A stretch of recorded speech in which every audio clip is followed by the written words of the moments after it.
of our conversation, I want to hand it over to Isabella Reggi. Thank you. And Erika, you and your family are in my prayers. Thank you.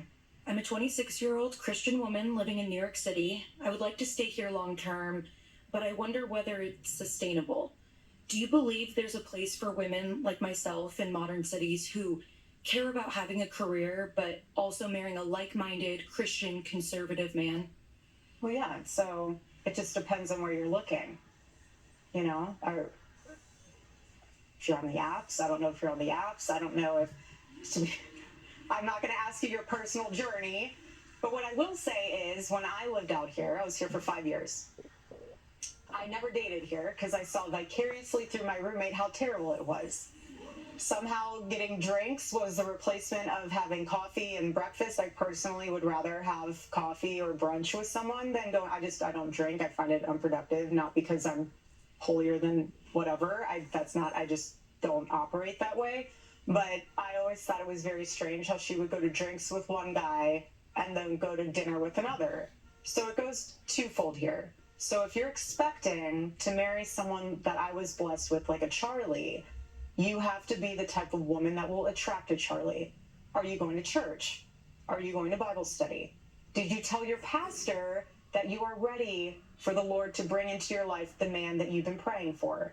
You yourself need to be prepared for that man, and only you will know how to do that. Does that mean staying out and going out with the girls? I'm not saying you sit on your couch and all of a sudden he's going to knock on your door and be like, honey, let's rendezvous. Like, that's not how it happens. It's not. Granted, my situation was a little different. I wouldn't do it. You went to a job interview. Literally. So this is how good the Lord is. He knew that because I was not dating in New York City, he knew that in order for me to know that that was my man, he had to blanket Charlie as a job interview. Because if that went in, no joke, if he came to me and said, hey, let's go on a date to Bill's Burgers, I'd be like, I am so sorry. Thank you, but no, we're not doing this. That was my mindset. I was not in that headspace. I just wasn't. But God will work in incredible ways when you surrender the pen for him to write your love story. And when you know that, look, if I remain in the jet stream of God's will, he will provide for me in ways I cannot even imagine. And that is my prayer for you. My prayer for you is to remain open and to remain prayerful and to let people around you know, old school style, I'm ready and I'm looking to get married and having a family. You can always have your career. Being able to have a family truly is a very limited, short window. You can start your career. If you have people and it's an amazing business, have other people run it. You can still manage it. You can still pour into it, but you have your babies.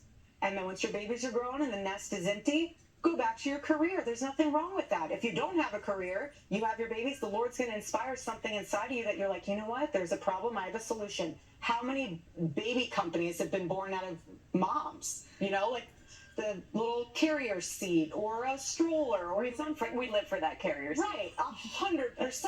I'm not trying to plug them for like something, so I'm just trying not to even say the name. But you understand my sentiment is that there's something really special and beautiful about making sure that you are the woman that your future husband deserves and vice versa.